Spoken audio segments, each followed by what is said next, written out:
Haleluya. Selamat pagi Bapak Ibu Saudara yang dikasihi Tuhan. Marilah pada pagi hari ini kita akan memberikan pujian kita yang terbaik buat Tuhan. Karena hanya nama Yesus yang layak kita tinggikan. Hanya nama Yesus yang layak kita sembah. Haleluya.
hanya nama Yesus yang layak kita sembah. Haleluya Yesus, haleluya Tuhan, haleluya, haleluya Tuhan. Sungguh lebih dalam lagi kita akan puji Dia, kita akan sembah Dia, karena hanya nama Yesus yang layak kita tinggikan, hanya nama Yesus yang layak kita sembah. Amin.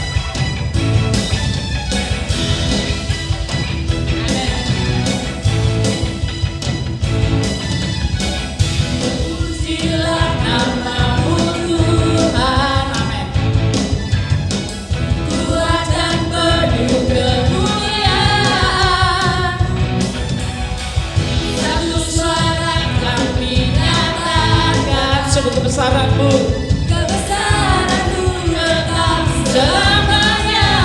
Katakan terpujilah nama-Mu Tuhan, terpujilah nama-Mu Tuhan. Amin.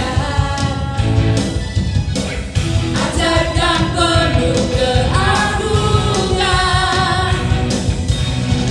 satu hati kami nyatakan, kerajaan-Mu kekal selamanya.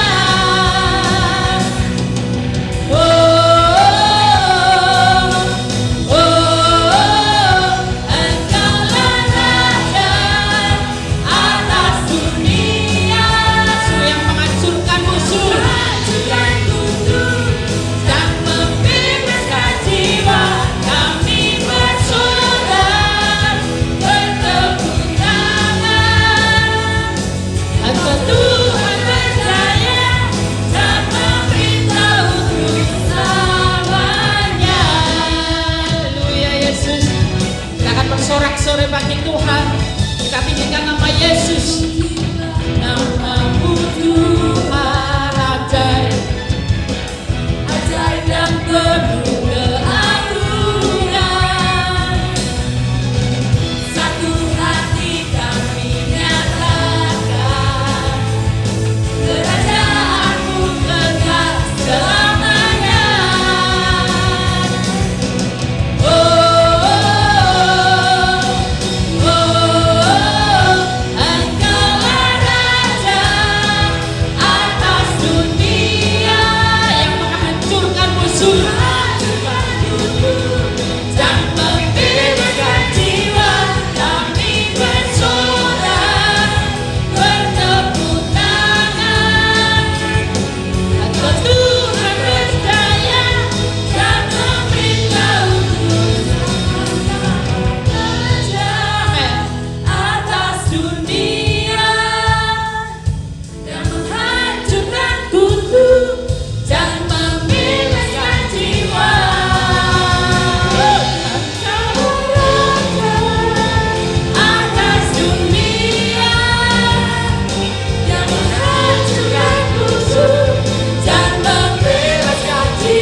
Haleluya Yesus, Engkau memerintah selama-lamanya.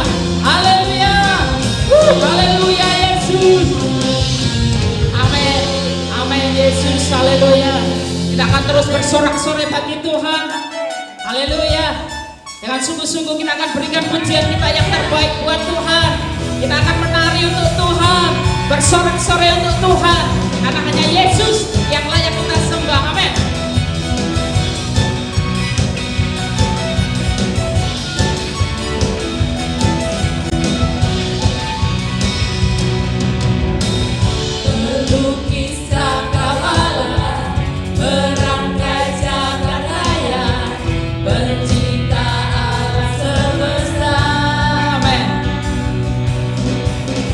Pemilik kehidupan yang sanggup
mempunyai Allah yang luar biasa bagi kami Tuhan.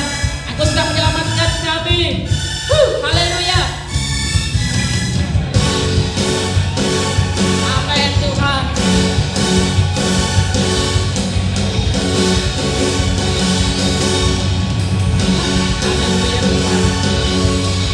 Kami rindukan kuasa tawaranmu, dapat kita pasti terjadi. Datanglah dan terjaga, kuat dan berkuasa, saat hati bersatu, menaikkan pujian, mengaku dipatahkan, mujizat dinyatakan. Yesus ada, datanglah dan berjaga, kuat dan berkuasa, saat hati bersatu, menaikkan pujian, mengaku dipatahkan, mujizat dinyatakan. Ladies ada. Haleluya Yesus, haleluya Tuhan. Sungguh luar biasa baik dalam hidup kami ya Bapa. Masih dalam hadirat Tuhan. Haleluya Yesus. Amin Tuhan. Sungguh Kau hadir dalam hidup kami ya Bapa.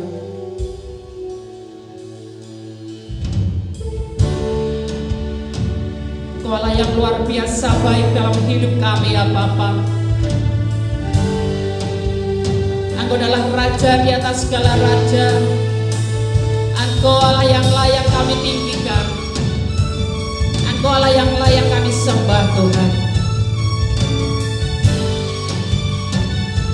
Glory Yesus. Sungguh namamu besar, namamu ajaib. Engkau yang memiliki bumi dan surga Tuhan. Engkau yang memiliki segala-galanya yang ada di hidup Tuhan. Glory Yesus.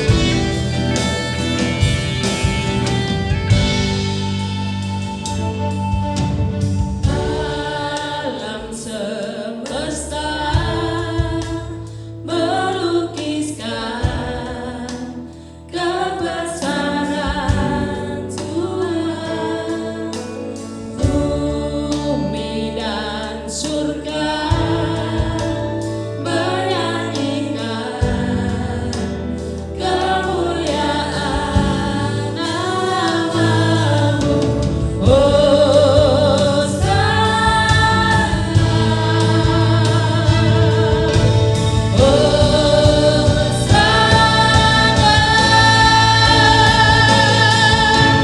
Layak dipuji disembah, layak datang dulu sekarang dan selamanya. Raja atas segala raja, namamu besar dan mulia. Sungguh Allah kami adalah yang besar Tuhan. Sungguh kami bersyukur mempunyai Allah yang hidup Tuhan. Amin. Alam semesta melukiskan kebesaran Tuhan.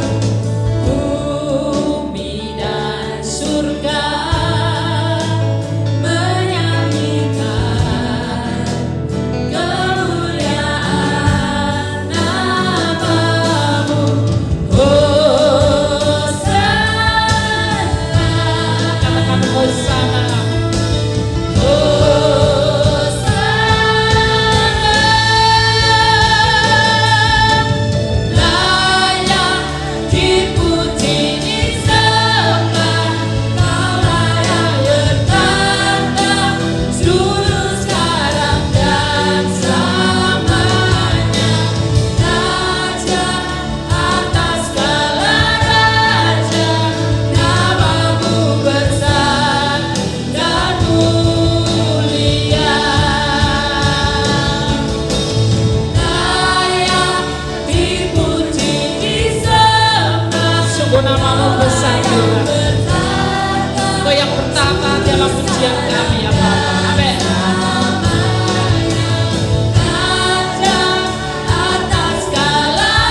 Sungguh Tuhan Yesus, Engkau Allah kami yang mulia Tuhan, Allah kami yang besar, Allah kami yang dahsyat Tuhan. Sungguh kami bersyukur Tuhan, mempunyai Allah yang seperti Engkau Tuhan. Amin. Terima kasih Tuhan Yesus. Engkau besar Tuhan, Engkau besar Yesus.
Sungguh kami mengucap syukur ya Tuhan untuk kebaikan Tuhan yang selalu baru dalam hidup kami ya Bapa. Kami bersyukur ya Tuhan kalau pada pagi hari ini ya Tuhan kami boleh berikan pujian kami yang terbaik buat Engkau ya Bapa. Biarlah ya Tuhan pujian kami ini ya Tuhan akan menjadikan dupa yang harum di hadapan Engkau ya Bapa.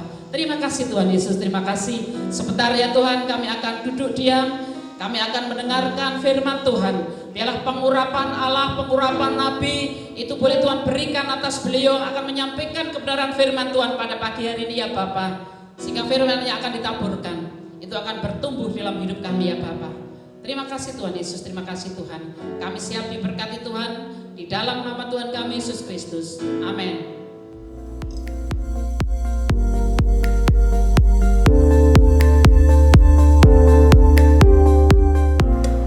Shalom, selamat pagi Bapak Ibu Saudara sekalian. Apa kabar? Saya percaya kita semua ada dalam perlindungan Tuhan yang sempurna dan juga dalam pemeliharaan Tuhan yang ajaib. Senang sekali kita bisa berjumpa kembali lewat ibadah di MDC Magelang. Walaupun secara online, sebab secara onsite masih belum memungkinkan. Saya percaya di situasi seperti ini justru kita bisa merasakan pemeliharaan Tuhan yang ajaib dan perlindungan Tuhan yang sempurna atas setiap hidup kita. Mungkin buat sebagian orang pandemi COVID-19 ini adalah sebuah masalah yang besar, sebab mempengaruhi kemana-mana, mempengaruhi perekonomian mereka, mempengaruhi kesehatan mereka, mempengaruhi studi mereka, mempengaruhi pekerjaan mereka, dan lain-lain. Namun untuk sebagian orang tidak memandang sebagai suatu masalah besar. Justru sebaliknya, mereka memandang pandemi COVID-19 ini sebagai suatu kesempatan untuk berbuat baik, sehingga membuat hidup ini berdampak dan bermakna buat sesama manusia, terutama untuk kerajaan Allah. Haleluya. Bagi kami jemaat MDC Magelang, kami memandang pandemi COVID-19 ini sebagai suatu kesempatan untuk berbuat baik. Terbukti sampai saat ini selama pandemi COVID-19 kami sudah membagi-bagikan lebih dari 1.000 sembako kepada jemaat dan kepada saudara-saudara kami yang lain. Oleh sebab itu Bapak Ibu Saudara sekalian, miliki sudut pandang yang benar tentang masalah-masalah yang sedang kita hadapi hari-hari ini. Walaupun banyak persoalan, namun masih ada celah atau kesempatan untuk berbuat baik. Bukankah Paulus mengatakan, sebab di sini banyak kesempatan bagiku untuk mengerjakan pekerjaan yang besar dan penting sekalipun ada banyak penentang. Paulus pernah mengalami, saudara, ketika ia ada di Efesus, dikatakan bahwa walaupun ada banyak kesulitan di sana, walaupun ada banyak penentang di sana, namun Paulus punya sudut pandang. Ia mengatakan, di sini ada banyak kesempatan bagiku untuk mengerjakan pekerjaan yang besar dan penting. Bapak Ibu Saudara sekalian, seringkali saya menyampaikan di dalam ibadah-ibadah yang lalu bahwa ibadah yang dilakukan secara online tidak mempengaruhi kehadiran Tuhan di tengah-tengah kita. Sebab sikap hati kitalah yang sangat menentukannya. Kalau saudara beribadah dengan kehausan yang mendalam, kalau saudara beribadah dengan rasa takut dan gemetar, maka saya percaya saudara akan mengalami Tuhan di dalam setiap ibadah. Artinya saudara akan merasakan kehadiran Tuhan di dalam setiap ibadah. Dan kalau Tuhan hadir, maka sesuatu yang besar pasti terjadi. Yang sakit disembuhkan, yang susah dihiburkan, yang mengalami jalan buntu, Tuhan akan berikan jalan keluar. Bukan hanya saja perkara besar terjadi, namun setiap pribadi yang berjumpa dengan Tuhan, hidupnya akan mengalami perubahan. Dari perjanjian lama sampai perjanjian baru, pribadi-pribadi yang berjumpa dengan Tuhan, pribadi-pribadi yang mengalami Tuhan, hidupnya diubahkan. Abraham hidupnya diubahkan, Musa hidupnya diubahkan oleh Tuhan, Gideon hidupnya diubahkan oleh Tuhan. Di dalam perjanjian baru, Nikodemus berjumpa dengan Tuhan, hidupnya diubahkan. Perempuan Samaria berjumpa dengan Tuhan, hidupnya diubahkan. Bahkan Saulus berjumpa dengan Tuhan, hidupnya pun diubahkan. Oleh sebab itu Bapak Ibu Saudara sekalian, kekristenan bukan sekedar saudara menganut sebuah agama. Sekali lagi, kekristenan bukan sekedar saudara menganut sebuah agama, namun kekristenan berbicara tentang perubahan hidup. Dan yang akan kita pelajari pagi hari ini adalah perjumpaan Yesus dengan seorang janda di Nain yang tidak mempunyai pengharapan, menjadi memiliki pengharapan yang baru karena berjumpa dengan Yesus. Mari bersama dengan saya membuka Alkitab kita masing-masing di dalam Lukas pasalnya yang ke-7 ayat 11 sampai ayatnya yang ke-17. Ayat 11. Kemudian Yesus pergi ke suatu kota yang bernama Nain. Murid-muridnya pergi bersama-sama dengan dia, dan juga orang banyak menyertainya berbondong-bondong. Setelah ia dekat pintu gerbang kota, ada orang mati diusung keluar. Anak laki-laki, anak tunggal, ibunya yang sudah janda, dan banyak orang dari kota itu menyertai janda itu. Dan ketika Tuhan melihat janda itu, tergeraklah hatinya oleh belas kasihan. Lalu ia berkata kepadanya, "Jangan menangis." Sambil menghampiri usungan itu, Yesus menyentuhnya, dan sedang para pengusung berhenti, Yesus berkata, "Hai anak muda, aku berkata kepadamu, bangkitlah." Maka bangunlah orang itu dan duduk dan mulai berkata-kata, dan Yesus menyerahkannya kepada ibunya. Semua orang itu ketakutan, dan mereka memuliakan Allah sambil berkata, "Seorang nabi besar telah muncul di tengah-tengah kita, dan Allah telah melawat umatnya." Maka tersiarlah kabar tentang Yesus di seluruh Yudea dan di seluruh daerah sekitarnya. Puji nama Tuhan. Bapak Ibu Saudara sekalian, berbicara tentang janda di dalam Alkitab selalu identik dengan orang yang lemah. Berbicara tentang janda di dalam Alkitab selalu identik dengan orang yang tidak berdaya, dengan orang yang tidak berkuasa. Di dalam Alkitab, saudara tidak akan pernah menjumpai seorang janda muda, janda yang cantik, dan janda yang kaya raya. Janda selalu identik dengan orang yang lemah. Janda selalu identik dengan orang yang tidak berdaya. Janda selalu identik dengan orang yang tidak berkuasa, tidak punya pengharapan, dan lain-lain. Bapak Ibu Saudara sekalian, tetapi janda yang satu ini layak untuk dikasihani. Kenapa? Karena janda ini ditinggal mati oleh suaminya, dan sekarang anaknya laki-laki yang tunggal juga meninggal.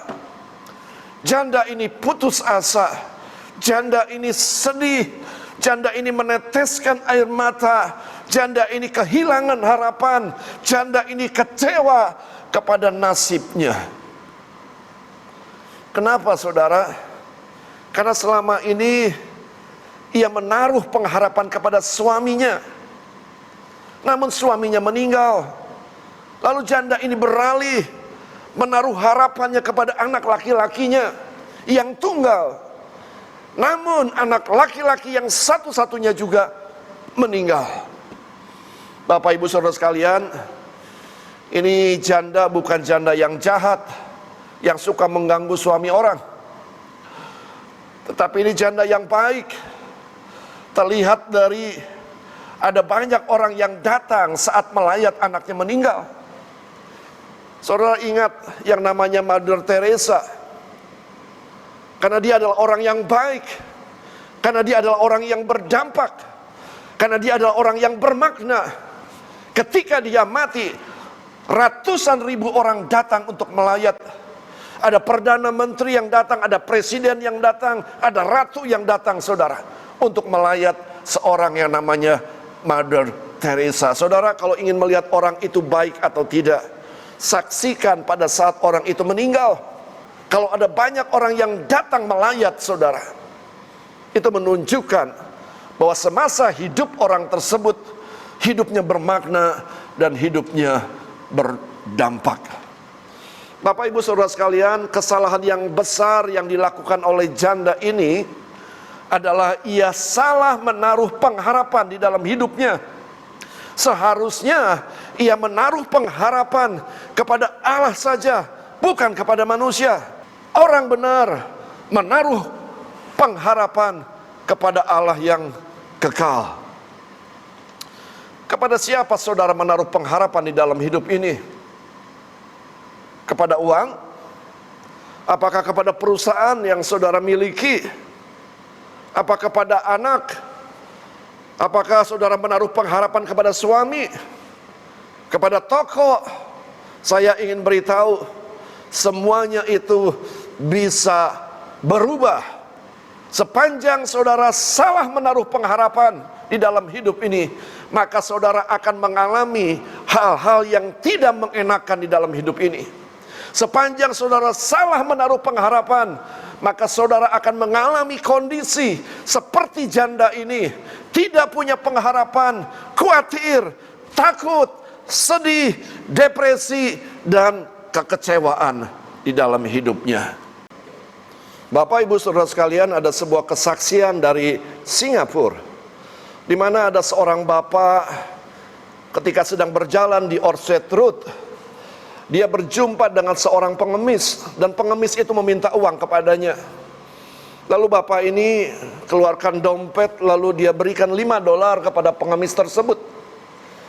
Namun setelah bapak ini pulang, di perjalanan pulang, dia mencoba mengingat pengemis tersebut, karena dia merasakan bahwa wajahnya tidak asing.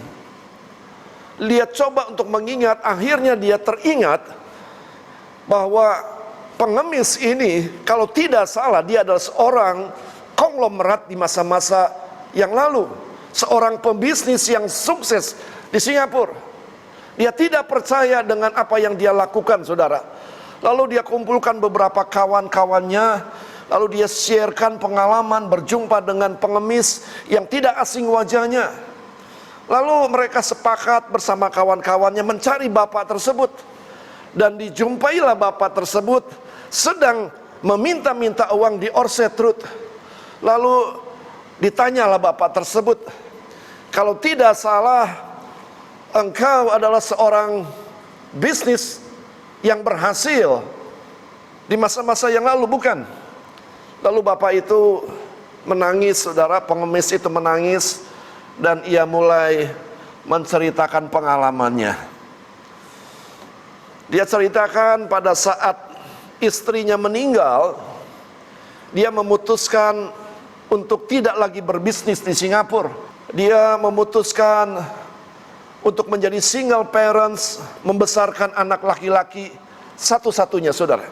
Setelah anak laki-lakinya lulus di sebuah universitas di Singapura, lalu anak laki-lakinya menikah dengan seorang perempuan. Bapak ibu saudara sekalian, anak laki-lakinya berkata kepada bapaknya, kalau diperbolehkan, ia mau tinggal bersama-sama dengan bapaknya di sebuah apartemen yang sangat besar dan mewah di Singapura. Tentu saja seorang bapak sangat senang bisa tinggal bersama-sama dengan anaknya, dengan mantunya, saudara. Dengan berjalannya waktu, bapak ini sangat senang. Dia bisa berjumpa dengan anak, dia bisa berjumpa dengan mantu, dan dia bisa berjumpa dengan cucunya, saudara. Namun apa yang terjadi, suatu saat terjadi sebuah pertengkaran yang sangat hebat, sehingga anaknya, saudara, memutuskan untuk mengusir orang tuanya. Dan bapak itu kondisinya sudah tidak punya apa-apa. Apartemen sudah dibalik namakan kepada anaknya, saudara, di notaris. Deposito sudah diserahkan kepada anaknya, uang sudah diserahkan kepada anaknya, emas sudah diserahkan kepada anaknya. Dan bapak ini harus keluar dari apartemen tanpa membawa apa-apa. Dan bapak ini menjadi seorang gelandangan di Orchard Road. Bapak ibu saudara sekalian, kisah ini terus berkembang sampai terdengar kepada Perdana Menteri Singapura yang pada saat itu bernama Lee Kuan Yew, saudara. Lee Kuan Yew mendengar berita ini, dia langsung perintahkan untuk membawa anak dan mantu dari bapak ini untuk berjumpa dengan Lee Kuan Yew. Lalu Lee Kuan Yew mengatakan, saya sangat malu dengan apa yang engkau lakukan kepada orang tuamu. Saya heran bahwa di Singapura ini ada anak sedurhaka engkau. Lalu apa yang dilakukan oleh Lee Kuan Yew? Dia panggil notaris yang pernah membalikkan nama, saudara, apartemen milik orang tuanya kepada anaknya. Lalu surat itu disobek di depan notaris. Lalu Lee Kuan Yew perintahkan kepada notaris itu supaya aset-aset dikembalikan lagi kepada orang tuanya. Bapak ibu saudara sekalian, itu adalah dekret yang dikeluarkan oleh seorang Perdana Menteri di Singapura, Lee Kuan Yew, karena dia melihat ada anak yang durhaka di Singapura. Bahkan dia keluarkan dekret bahwa setiap orang tua harus mendapatkan lapangan kerja di Singapura. Oleh sebab itu, kalau saudara pergi Singapura, saudara bisa melihat orang yang membersihkan makan di food court itu adalah orang tua. Saya sempat berpikir, kenapa di Singapura orang tua masih tetap bekerja? Itu karena Lee Kuan Yew mengeluarkan dekret, saudara, karena dia berpikir kalau orang tua sudah tidak produktif tidak menghasilkan uang, maka anak cucu akan tidak menghormati. Maka diberikanlah pekerjaan kepada orang tua di Singapura supaya anak cucunya bisa menghormati. Ketika dikasih angpau di dalam setiap imlek, maka anak cucunya akan menghormati. Bapak ibu saudara sekalian, lewat kesaksian ini saya ingin memberitahukan bahwa anak bisa berubah, mantu bisa berubah, manusia bisa berubah. hanya Tuhan yang tidak bisa berubah. Dia tetap sama dulu, sekarang, dan selama-lamanya. Bapak Ibu Saudara sekalian, oleh sebab itu mari taruh pengharapan kita bukan kepada anak kita, taruh pengharapan kita bukan kepada suami kita, taruh pengharapan kita bukan kepada kekayaan kita, semua bisa berubah, namun Tuhan yang tidak bisa berubah. Taruh pengharapanmu kepada Yesus, Dia adalah Allah yang tidak pernah berubah. Bapak Ibu Saudara sekalian, siapa atau apapun yang saudara tempatkan lebih tinggi daripada Yesus, maka itu yang akan menjadi sumber kekhawatiran dalam hidup saudara. Kalau saudara menempatkan uang lebih daripada Yesus, maka sumber kekhawatiran saudara adalah uang. Kalau saudara menempatkan anak sebagai tempat yang lebih tinggi daripada Yesus, maka sumber kekhawatiran saudara adalah anak saudara. Bapak Ibu Saudara sekalian, bolehkah kita menaruh pengharapan kepada suami? Yang harus kita lakukan adalah berdoa buat suami. Sebab firman Tuhan mengatakan di dalam Yeremia 17 ayat 5, beginilah firman Tuhan, terkutuklah orang yang mengandalkan manusia, yang mengandalkan kekuatannya sendiri, dan yang hatinya menjauh daripada Tuhan. Ia akan seperti semak bulus di padang belantara. Ia tidak akan mengalami datangnya keadaan baik. Ia akan tinggal di tanah angus, di padang gurun, di negeri padang asin yang tidak berpenduduk. Diberkatilah orang yang mengandalkan Tuhan, yang menaruh harapannya hanya pada Tuhan.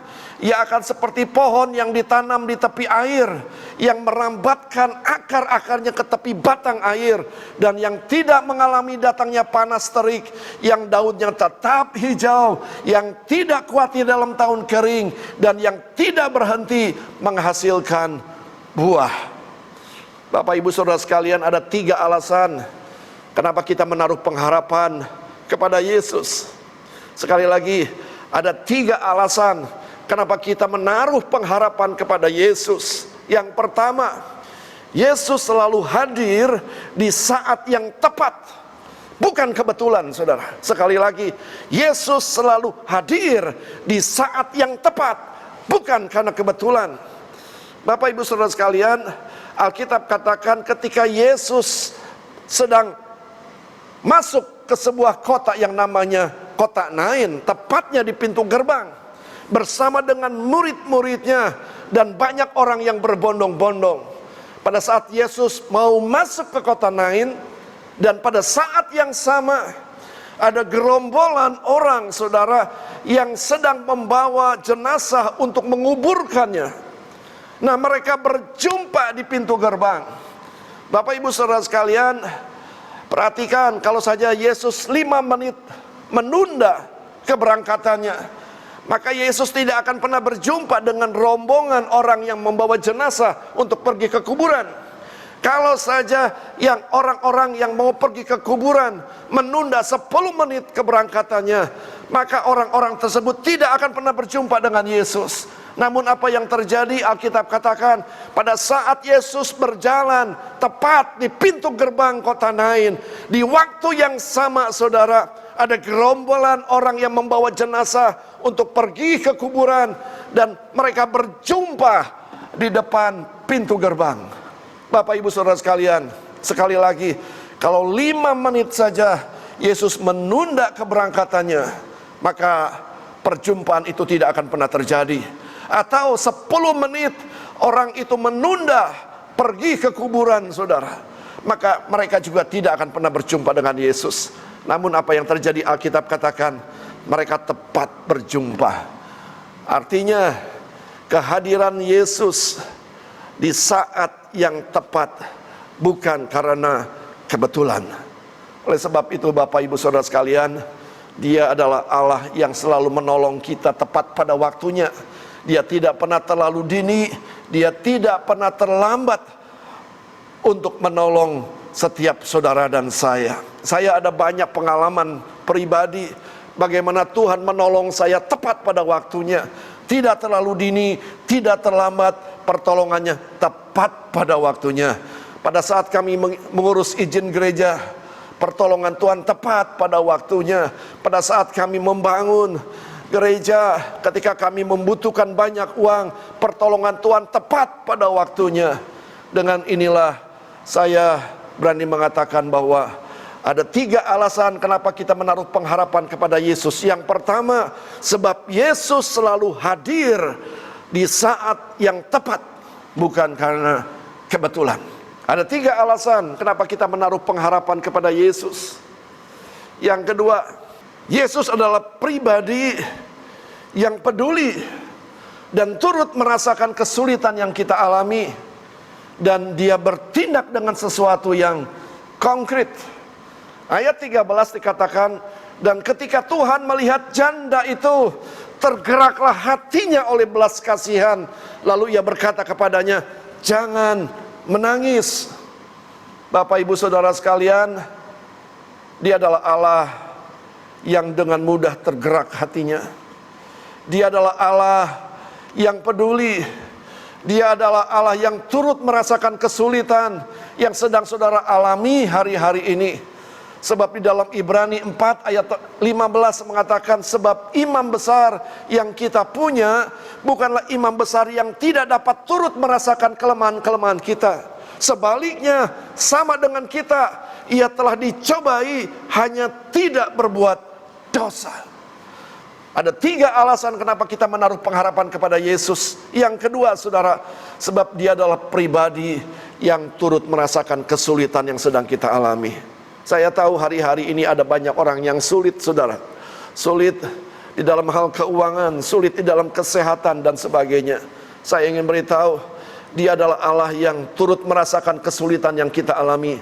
Dia adalah Allah yang berbelas kasihan, dan dia bertindak dengan sesuatu yang konkret. Sebab dia adalah imam besar yang kita punya, bukanlah imam besar yang tidak dapat turut merasakan kelemahan. Dia tahu, saudara, merasakan bagaimana kesulitan yang sedang kita alami, karena dia pernah mengalaminya.